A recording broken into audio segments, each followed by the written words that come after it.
Omulamuzi Simon Byabakama akulira akakiiko k'ebyokulonda mu ggwanga akangudde ku ddoboozi eri poliisi n'amagye. Temugenda kweyingiza mu byakulonda, mulina okubaako we mukoma. Ate munnange g'amagye gamaze dde otubuulira biki bye tutalina kubeera nga twambala era nti byo byago. Wabula ebimyufu bino lwaki tebaabikoonyeeko? Nze naawe UPDF era ku nsonga bwetyo evuddeyo n'eyogera ku nsonga za Erweru okuwummuzibwa mu magye era ne bakigeraageranya n'obutakkaanya obubaddewo ne Muhoozi. Buganda yo bwetyo tutegeezezza nti abo bokka bannabyabufuzi abasobola okubeera nga bawa ensonga za Buganda omuzinzi bwe bagenda okubeera nga munnange bafuna oboolyawo obuganzi mu Buganda n'okubeera nga bawagirwa. Buganda ekubeera nga ebawagiranga Obwakabaka oba Mmengo. Anti byawukana abantu n'Emmengo byawukanira ddala. Awo munnange bwe tugenda nawo oba bwe tulinza okulaba ate kaseera munnange kabulayo kanene nnyo. Byanyima yeewuunyizza nnyo Anita Among olw'obutakuuma kitiibwa kya Paalamenti n'asalawo munnange okubeera nga ate abeera partisan. Nuupu okuzimba eddwaliro e Kawempe wano batandise okubeera nga bajoogerera amafuukuuli era nga bulijjo kampeyini weeri ey'okufeebya enkola za Nuupu zonna batandise munnange okubirinaanya oba okubigeriteekamu okutuula ebitundu eby'omunda eby'abantu okusobola okudibya enkola. Zambaali naye munnange ali ku kyokya. Zambaali ali ku kyokya era nga omutimbagano jjukira nti alina baavuganya era nabo tebatudde muganda wange beefunyiridde okubeera nga bamudibya. Tumukunde alangiridde olutalo agambye nti omuntu yenna nabba akalulu ke ye olutalo alwesobolera mu constituency ye gy'agambye. Kati Seggona naye munnange bw'atyo abuukudde agambye nti Nuupu yeetaaga abantu abagezigezi nga ye era yakomezzaawo munnange foomuzi ze eza nomination. Bw'atyo munnange n'ajjawo byonna ebibadde biteeberezebwa nti ayinza munnange obuteesimbawo mu Nuupu.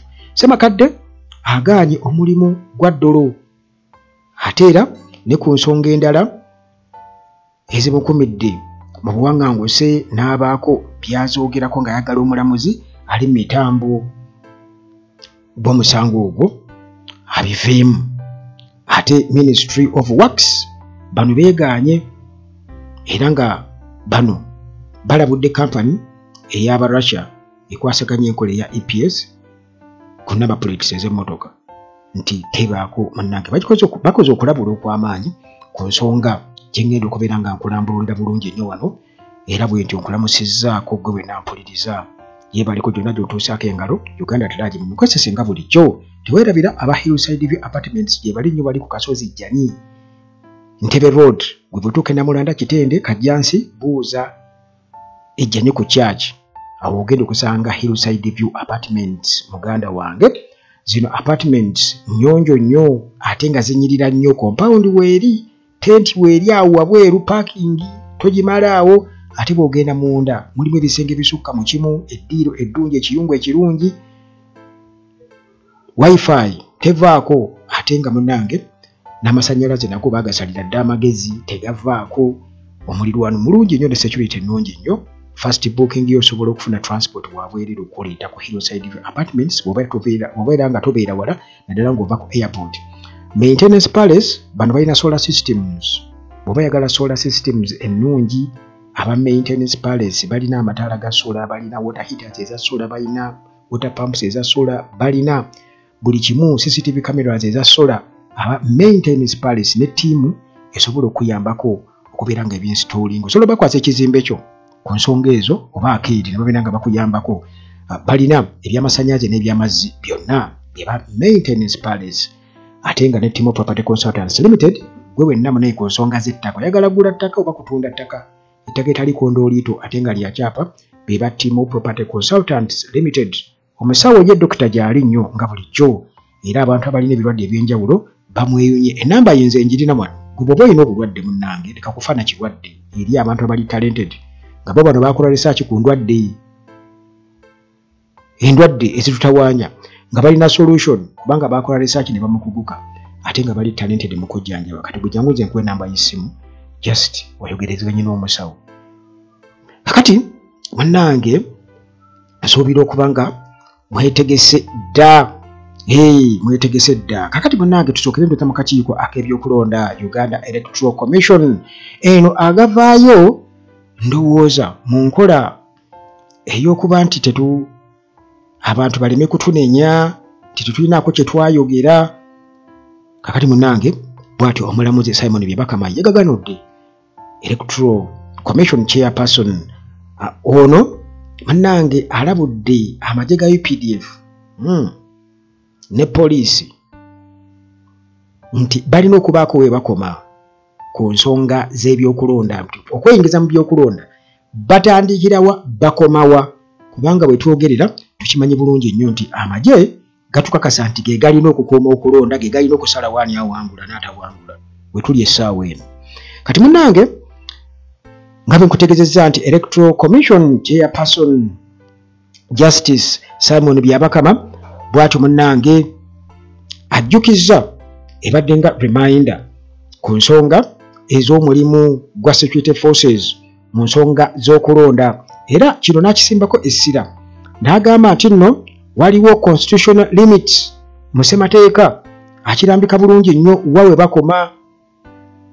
bakoma waliwo constitutional limits of their mandate so si kuba nti munnange bwe bajja era nga bwe bakola ne batulabula n'otulabula ne bakuba kati n'okwetegeka beetegeka temulina okubakuba kakati munnange bino abijja mu article ey'e212 eya ssemateeka wa Uganda Byabakama bw'atyo atutegeeza naga nti poliisi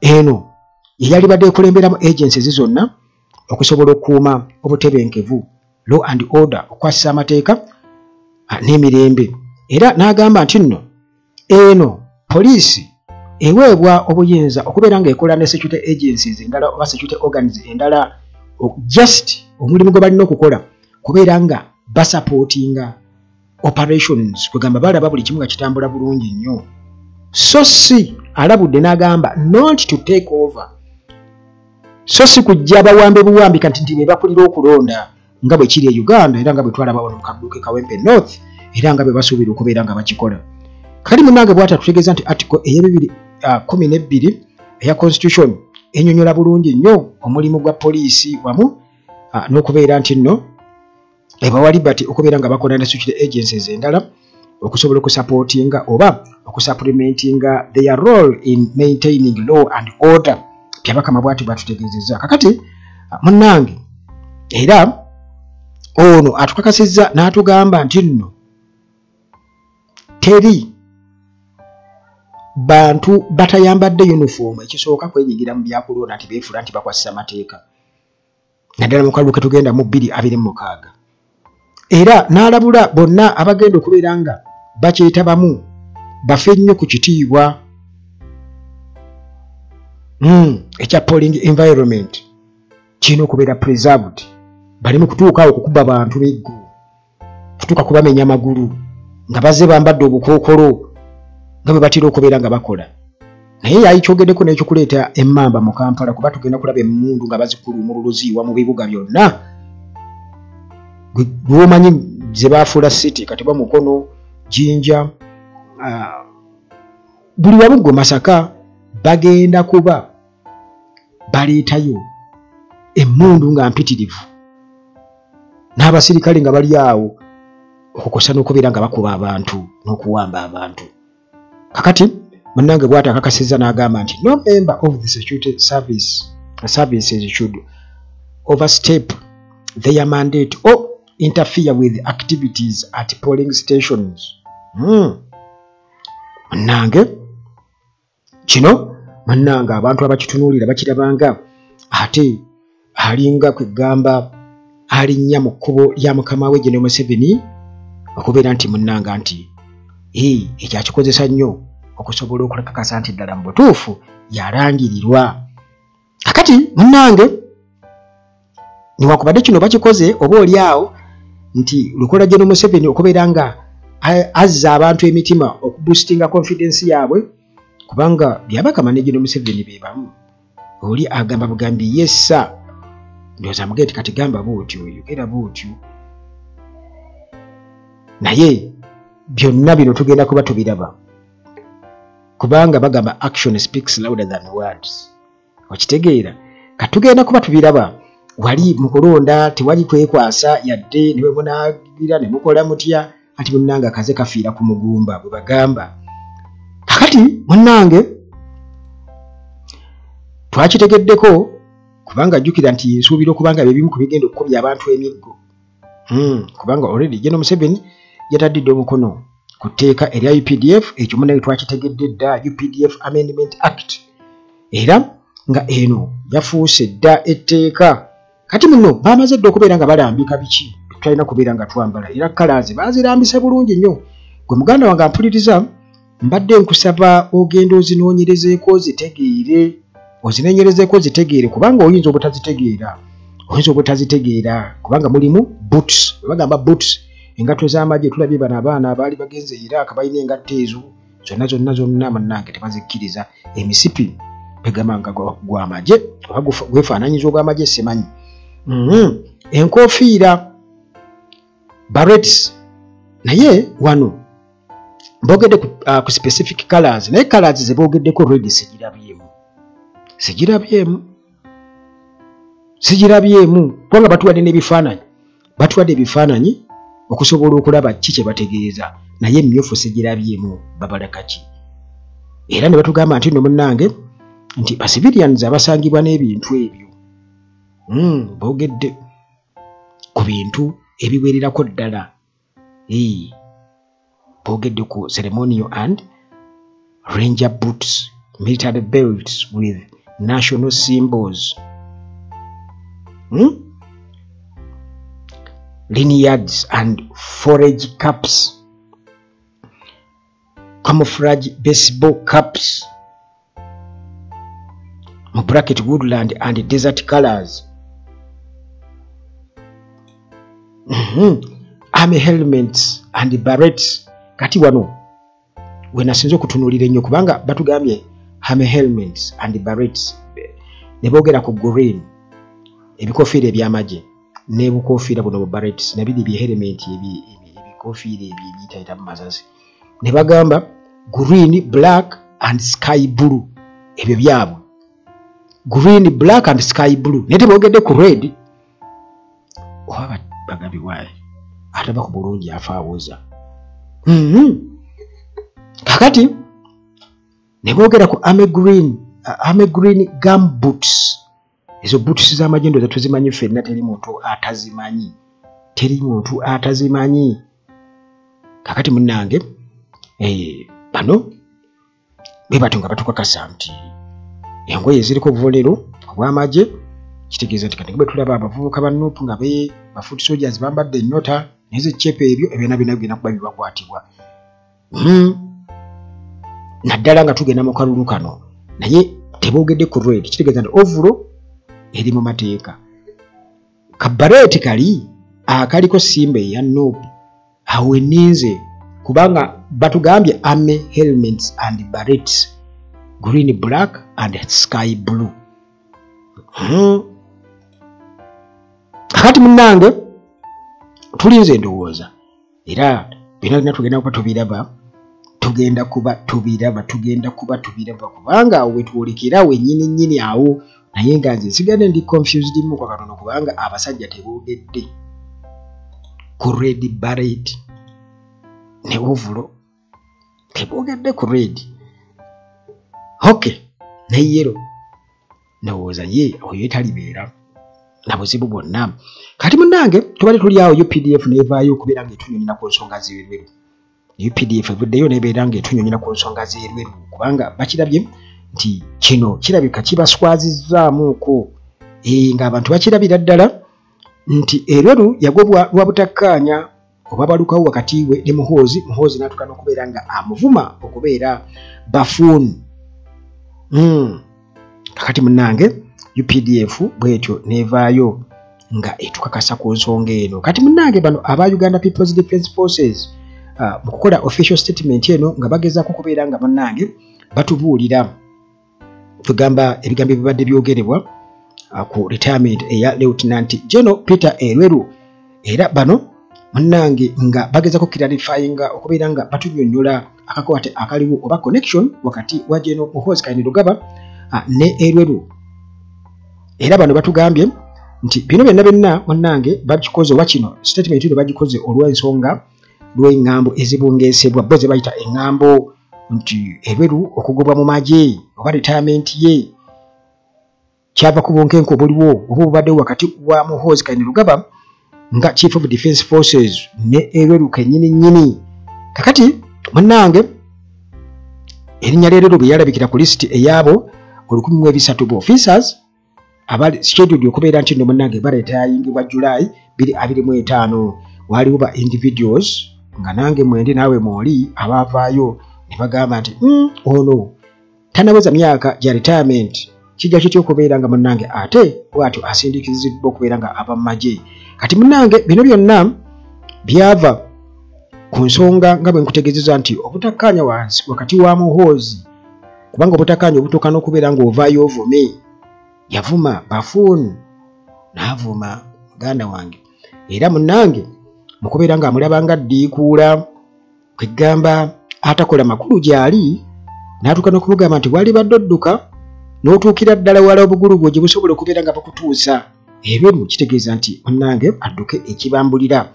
Kale munnange UPDF evuddeyo ne yeegaana allegations ezo nti nedda si butakkaanya wakati wa Muhoozi nani. Kati bano batugamba nti Elweru okumulitayaringa mbu kitundu ku standards oba standard planned process, era nga eno egendereddwamu kubeera nga munnange nti bapevinga we oba baggula ekkubo eri obukulembeze obulala mu magye.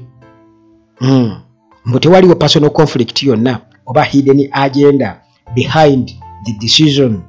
Kakati munnange bino nga tumaze okubeera nga tubitegeera naye nkugambye nti Elweru jjukira nti si yasingayo obukulu mu magye, wakyaliyo abalala abaliyo mu magye. Ekibuuzo nti bo nga tebabalitayaringa katugeze kati nga bakulaije nga tebabalitayaringa bo abalala kuba si yasingayo obukulu ono tannatuuka nakuweza myaka naye waliwo abagisuukusa.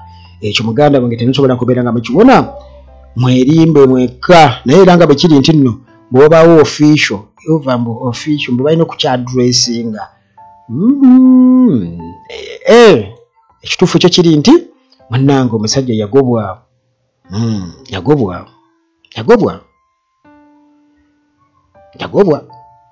era naye juzi yawera n'agamba kale naye tajja kugenda bugenzi bwatyo, akyaliwo nnyo. Okay munnange tetujja kugaana naye ebiseera ebisinga obungi okwegaana kuba kwegaana naye n'amazima gaba mazima. Omusajja yagobwa. Kati munnange tubadde tuli awo ate obwakabaka bwa Buganda ne bututegeeza nti bugenda kuwagira aba politicians bokka abasobola okwapoldinga values eza Buganda. Katikkiro bw'ati bwatutegeezezza Katikkiro Charles Peter Mayiga. Era munnange nga bwe tugenda mu maaso mu political climate eriwo essaawa eno era nga oyinza okugamba nti ebbugumu likutte. Tugenda mu kalulu ka 2026 Katikkiro nga Prime Minister owa Buganda Charles Peter Mayiga bw'atyo munnange avuddeyo n'ategeeza nti Kingdom eya Buganda oba obwakabaka bwa Buganda bugenda kubeera nga buwagira oba bugenda kubeera mabega waabo bokka ba politicians bonna b'ebufuzi bagezaako okuba nti bateeka ekitiibwa mu bigendererwa ebya Buganda ne Kabaka.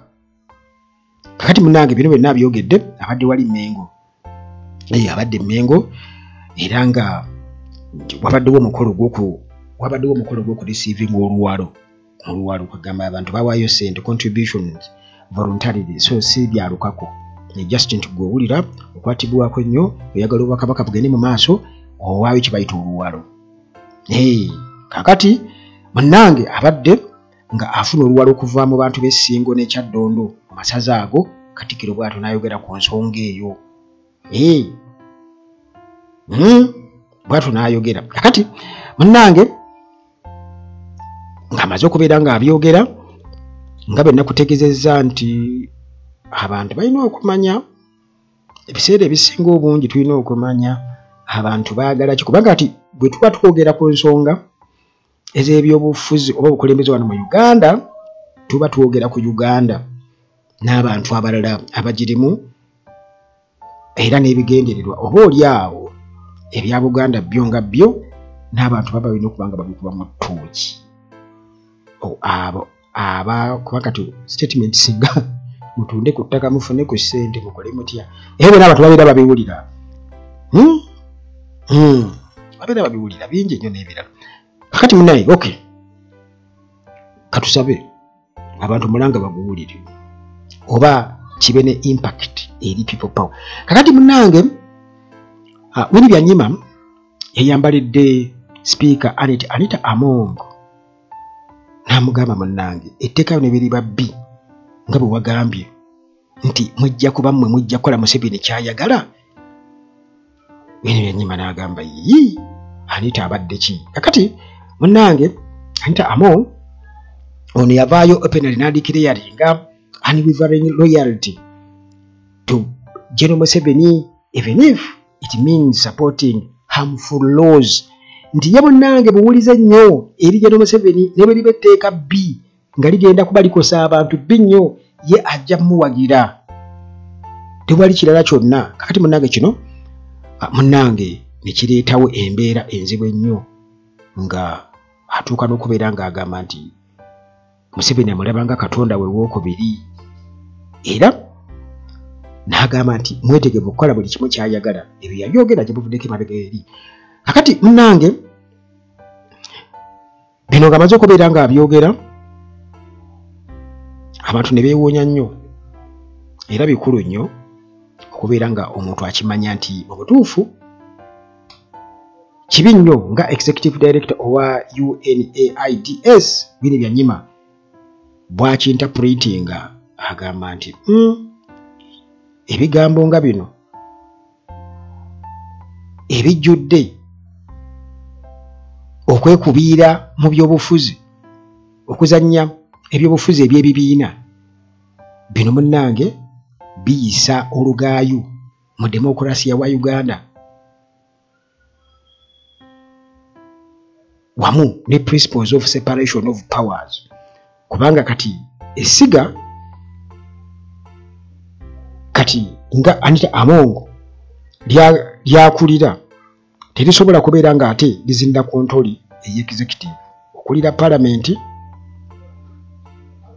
ate tosobola kubeera nga ate still ebiragiro olaga nti eri gy'obijja eri Museveni kubanga kiba kitegeeza nti wabaawo principle of separation of powers tewabeerawo eddala yadde n'akamu.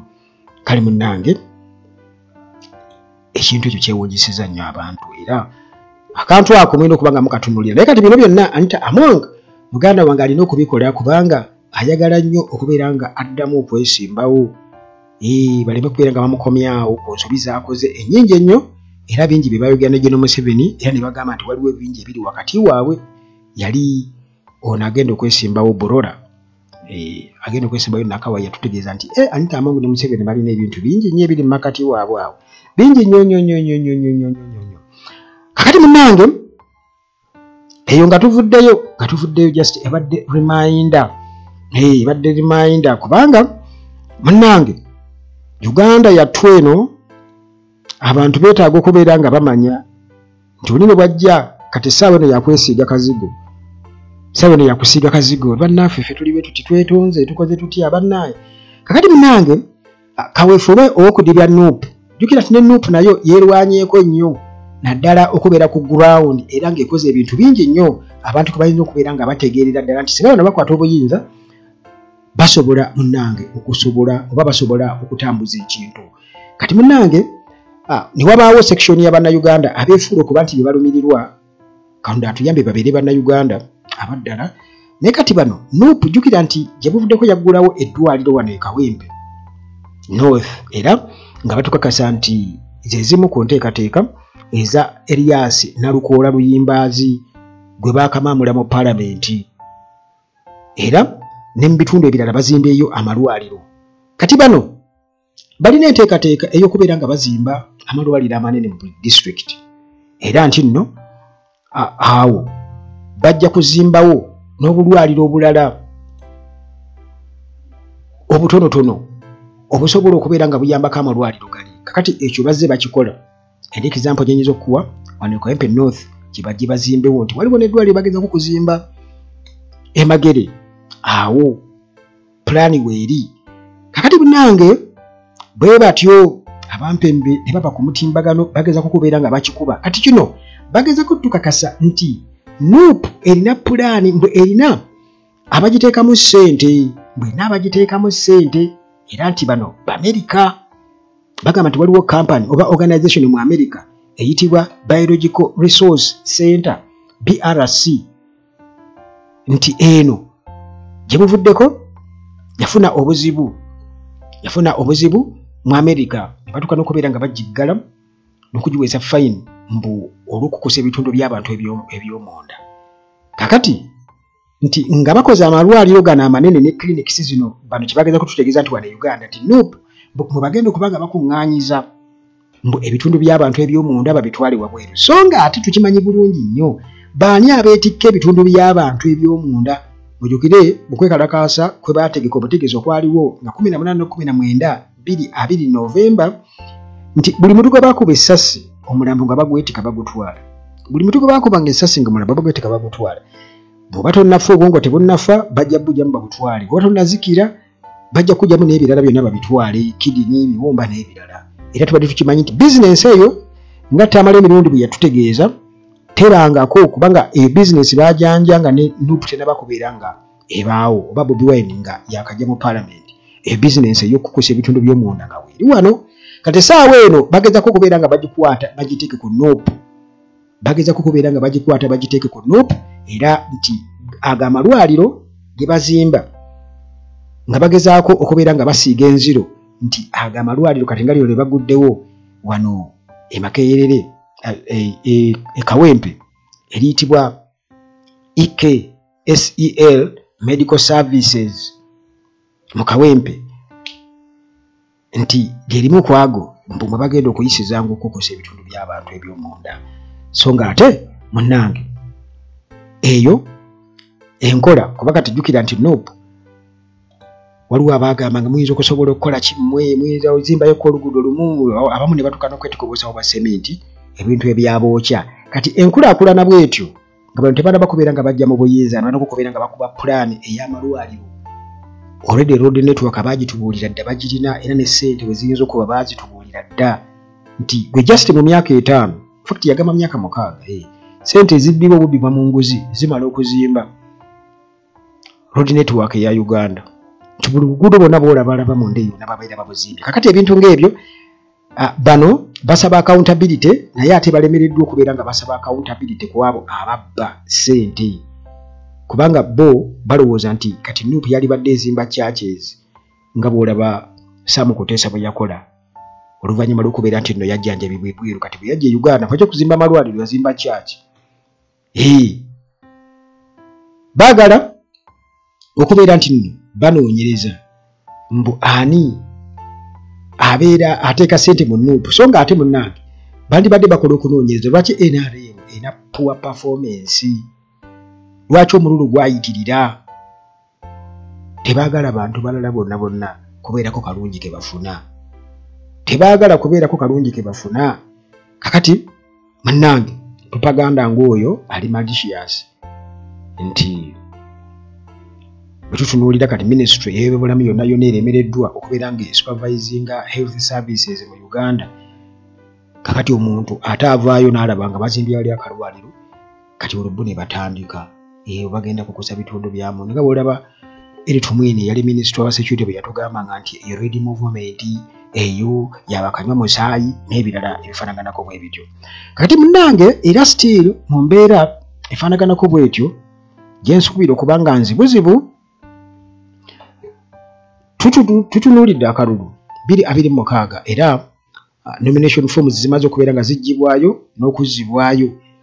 Kaakati munnange Zambali Bulaasiyo Mukasa biyinza obutamutambulira bulungi yadde n'akamu, kubanga ono okuva lwe yalaga nti kaadi agyetaaga balabika tebamuli bulungi nnyo, kubanga ndaba kati amawulire babwandiika yagambye nti nze nafiirwa omulimu gwange ogw'5,000,000 okujoyininga nuupu bwe mulemererwa okumpa kaadi nenagenda mu PFF oba piraawo. Muganda wange naye kale sijja kuwolereza, naye sisuubira kuba nti ebiyinza okwogerwa omuntu atayagala kaadi, naye nga bwe kiri muganda wange nti already anti bagamba akagoba tabulako kyakusuuza. Sitiri era waliwo abakiraba nti oba oli awo aba abyogedde, naye kituufu kiri nti pressure nene, era ne mu nuupu mwennyini pressure nene, era amawulire ag'ebicupuli gasobola okutambula okugezaako okubiiya. Okugezaako okubiiya nti mumusiige enziro mugambe nti agambye bw'ati. Kati bwe kujja kisangulawo muganda wange si kyangu nnyo. Oli ne bakuliyetinga account nga yiyo ngeri mumanyeko naliko n'ekifaananyi kyo n'amaliriza ng'ayogedde oba ataddeko statement, era abantu bayinza okugitwala okoleka mpozi. Ate statement kakati ziri ez'omukulu zo tuzimanyi, kubanga account ya X ba followers kwe bali abaweererako ddala, ate ye alina obukakafu nti bavayo ne beetuula ne family members. Ne kati Zambali Bulaasiyo Mukasa pressure muganda wange gyaliko gye bamutaddeko abasajja sisuubira nti anaagisimatuka bw'ataba mugezi nnyo yadde n'akamu. So nga ate munnange ate Henry Tumukunde ye atutegeeza n'atugamba nti ye alina capacity okuggulawo olutalo. Agambye I have the capacity to facilitate war if my votes are stolen. Singa bamubba akalulu alina capacity okubeera nga atandikawo olutalo. Nze nali badde nkola statement nengaba singa atuyamba gwate ssebo kuba akalulu bagenda kabba. Naye munnange ono juzi yazaayo nomination forms ze era ku side ya NRM, kubanga kati munnange ono muko wa mbuga. Naye okay, ekikulu ky'ekyolutalo kubanga ayagala okubeera ng'akiikirira Rukungiri municipality, naye agambe nti luno yalulabanga olutalo lwennyini kuba asuubira okuba nti nabamulwanyisa bangi era bajja kumubba. Kati munnange yabadde ku rediyo side ze Rukungiri eyo n'ayogera n'agamba n'alabula nti abo bonna abannabba akalulu ke tebagenda genda unchallenged. Yagenda singa omuntu yena agenda kutamparinga n'akalulu nti tegenda kwa business ya bulijjo eno major battle, era alina buli kimu okubeera nga adefendinga victory ye. N'agamba nti big problems require bold solutions. Muganda wange akimanyi obuzibu bugenda kuba bw'amaanyi nnyo. Kakati munnange okwogera bino byaza oluvannyuma okubeera nti yali awanguddwa security minister Major General Jim Muhwezi mu lwokaano olwa Rukungiri district NRM chairperson bw'atyo yali amumezze. Kakati n'asalawo n'agamba naye kati wali MP mugenda kungwako. Kakati munnange Tumukunde kubwa NRM district chairperson results yasi challenging anagamba tezaali ntuufu baamubba. Ndowooza bagamba seko kakali kakulumyeko bokalaba okadduka. Yagamba baamubba era n'agamba nti bino byonna byakolebwa district registrar Jackson Mugarura. Agamba nti ono serving officer era ng'akolera wansi wa ISO. Naga kino munnange kikontana ne UPDF Act wamu ne Uganda's constitution esemateeka wa Uganda, kubanga nti ba serving officers tebakkirizibwa kubeera nga beetaba mu partisan politics. Kati ekyo Tumukunde munnange kyamuluma nnyo, naye yandibadde akimanya nga bwakaabaawo abasajja era bwe bagenda okubeera nga bakola odde bepositioninze dda buli wamu 226 akalulu ako. bepositioninze dda kubanga bakimanyi abantu bagenda kujja na busungu bakakuba na busungu naye ekizibu twala osuula akalulu gye bakatwala okukabalira basooka ne babalirawo be babaze wano kagenda otuuka eri nga birala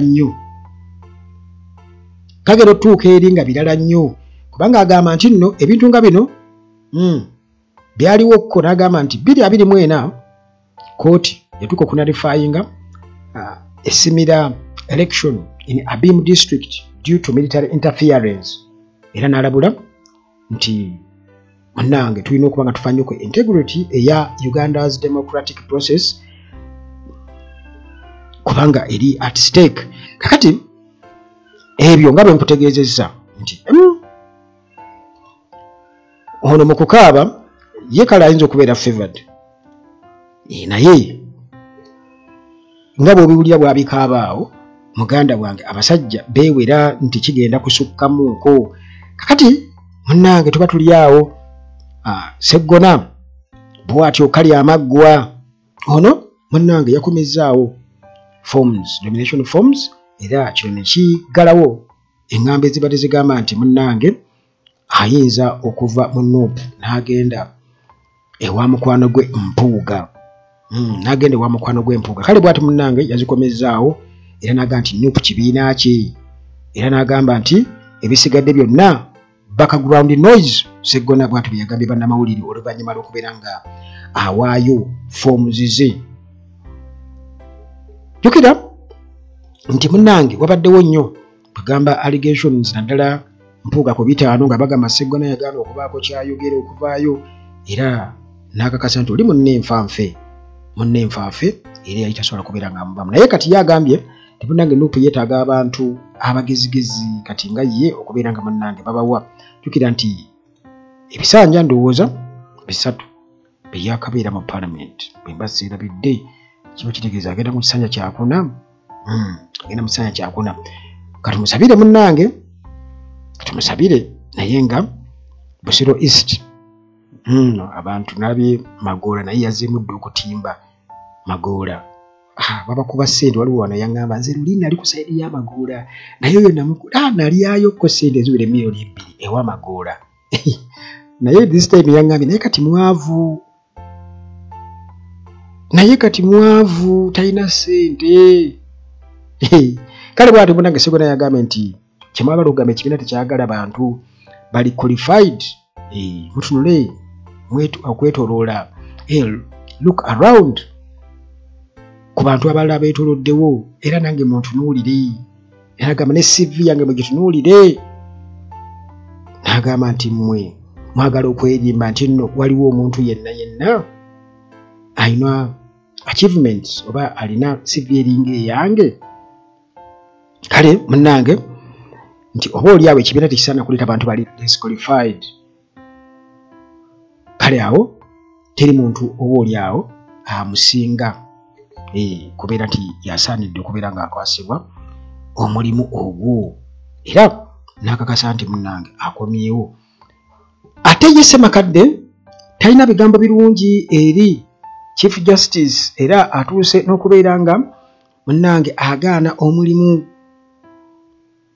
Dolo gwabadde amuwadde nga Chief Justice gwabadde awadde Ssemakadde aganya appointment ku Law Reform Committee n'agamba nti Chief Justice Alphonse Owiny Dolo ono munnange kyakola kikyamu bano badidde esiga eddamuzi ne balivugira ddala ne batuuka munnange n'okubeera nga tebafaayo ku accountability eri public bakola bye baagala baalifutubbalaku baalimaamira esiga eddamuzi kali munnange bw'atyo President wa Uganda Law Society Isaka Ssemakadde aganye appointment aganye badde baagala kumuteeka ku Law Reform Committee oli bamusikiriza kubeera nga akomawo bamukwate kakati munnange ye atugamba nti nno mbaluwa gy'awandiise ennaku z'omwezi nga 17 June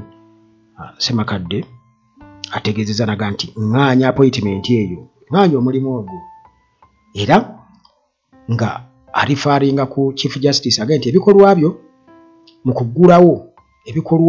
kuggulawo new year nga 7 February 2025 byalimu okumujja mu programu n'okutuuka okuba nti yayagala yeetonde Ssemakadde yeetonde olwo mbu nekitegeeza nti yali amaze okubeera nga alaga nti Uganda Law Society teyaniziddwa. Ssemakadde era y'omu bw'atyo yasabye omulamuzi Kavuma okubeera nti yandibadde ava mu nsonga z'omusango gwe ogwa contempt oba contempt case okuyisa olugaayu. Kakati ono munnange ali mu exile. President wa Uganda Law Society Isaac Kimeze Ssemakadde bw'atyo munnange asabye omulamuzi Justice Joyce Kavuma bw'atyo n'amusaba nti yandibadde ava mu musango gwe nga achallenginga oba nga agezaako okujulira ku kibonerezo ekyamuweebwa ekyokusibwa emyaka 2 ekyamuweebwa Musa Sekaana mu ntandikwa y'omwaka guno. Era munnange ono nga bwe nkutegeezezza nti mu bbaluwa gye yawandika nga 13/2025 Ssemakadde yagamba nti waliwo okukeereesebwa mu nsonga kugamba bwe yasaba mu kujulira nti bino biruddewo era kano kagenderere mu kuwulira application ye kale nti era kino ne kiba nga kibeezezzaawo warrant of arrest okubeera nti ekyaliko. Kakati awo bw'atyo n'asalawo n'agamba nti omulamuzi ono yalibadde ebintu bino abivaamu yandibadde abivaamu kubajjukira nti ye ensonga yali yajadijaninga paka nga August 19 omulamuzi Kavuma egaye bye tujja tuddamu tubyogereko 19 August era nga Ssemakadde munnange kiba kitegeeza nti okuliisibwawo kuno kiba kyongera maanyi mu exile ye aba akyaliyo nnyo munnange mu buwaŋŋanguse yekyalabanga ekirinyirira eddembe lye ery'obuntu fundamental rights. Kakati eyo nga tuvuddeyo wa Ssemakadde ministry eya wax yawadde okulabula ne sekulabula eri company ey'Abarussia company y'Abarussia eno nga ey'aba investor ababadde bazze company jukira eno nayo terina ssente bagamba eri bankrupt Russian investor. Alati bano babadde basazeewo munnange bajje batunyonyole ku nsonga ya express penalty system EPS ebadde ekaabya abantu. Kati bano mu kubeera nga baagala oba oliawo okulongoosa erinnya era babadde bategese nga aba Joint Stock Company JSC Global Security bwe batyo babadde basazeewo okubeera nga bayita bannamawulire babanyonyola akawonvu n'akagga. Naye kakati ministry eya wax bwe maze okubeera nga ebitunulamu ne babagamba nti tebalinaawo bwetaavu nti banyonyole bannayuganda. They owe no explanation to Ugandans. Bwati munnange we bagambye ministry anti omukulu Katumba Wamala yali saidizeeyo engeri gye kiri nti munnange already minister Jim Muhwezi owa security yabadde yabyegaanye dda. Kati bano nabo munnange okubeeraawo nga balaba abantu babali bubi ne basalawo okubeera nga bayita olukuŋŋaana lw'abannamawulire bannyonnyole akawonvu n'akagga ekintu munnange kye batusubizza kubanga ministry ebigaanye egambya mwe temwetaaga kunyonyola abantu kintu na kimu mukole byammwe babadde bagenda kwabya. Uganda wange baani badde batubuulya baba n'amawulire bookya ebibuuzo naye munnange batusubiza omukisa ogwo babagaanye kubanga bajja ate ne basaabulula ekintu muganda wange ate omulimu gunemu ne gukolera bupya anti ebyamabi bagenda kulwayo agamagoba ge bagamba sente ze bagamba emyaka 10 tetugira tetutaziteekamu si zaffe za gundi kubanga waliwo sente nnyingi nnyo naye era tujja kubimanya tebiyinza kugenda nga tutubitegedde. Kale munnange webale nnyo kumpuliriza yonna gye tuyise tusinga nate mu mboozi zaffe eziddako wano ku Uganda Tulage nga bulijjo akuume.